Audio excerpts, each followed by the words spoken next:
know, Passover isn't just about Seder. I know you guys know that. And during Passover, you can't eat leavened bread. I'm sure you all know that.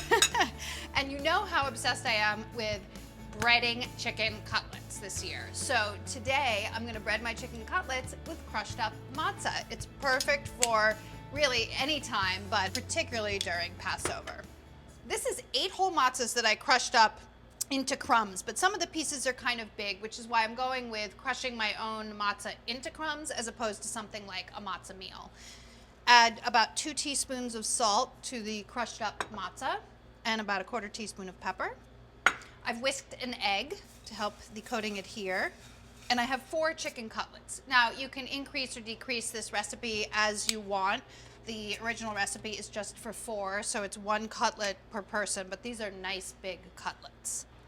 Coat them in egg, both sides, and then in your crushed up matzah. Turn to coat. I like to turn my cutlets a couple times to get a really nice coating.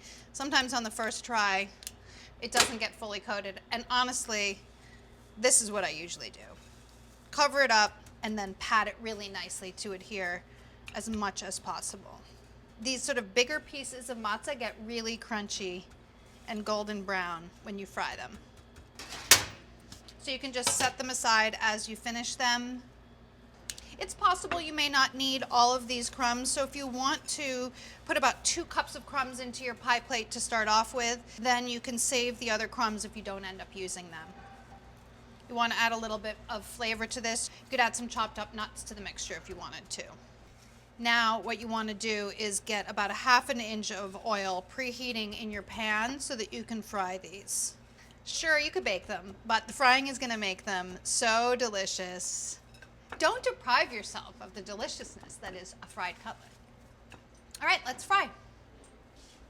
So over here I have my oil. It's about 1/2 inch of oil in a really nice big cast iron skillet. That's what I like to fry in. It should be about 375 degrees. I like to drop in just a little bit of whatever my coating is and make sure that it sizzles and like turns golden in about 15 to 30 seconds. When it's nice and sizzly, then you can add your chicken. Depending on the size of your skillet, you can add 2, maybe 3 at a time.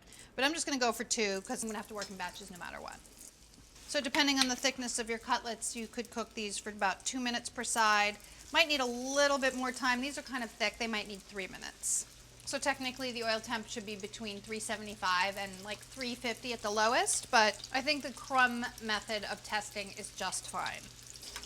These are looking really golden and beautiful on the first side. Turn them over. The second side may not take quite as long because the chicken is cooked quite a bit, so you don't want to overcook it. That's like the worst thing you can do to a chicken cutlet is overcook it.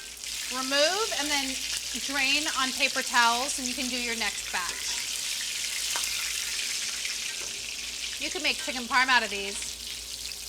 Why don't you do that? That would be delish. Your favorite tomato sauce, a little bit of cheese, done. That's it, they're done. Golden brown and crunchy. Now you could do my amazing idea of making them into a chicken parm, which would be really fantastic. Can you believe how golden and crunchy they are? And these are nice big ones, so 1 per person is definitely a nice dinner serving. But I'm just gonna simply serve these with lemon wedges, which is a really great accompaniment.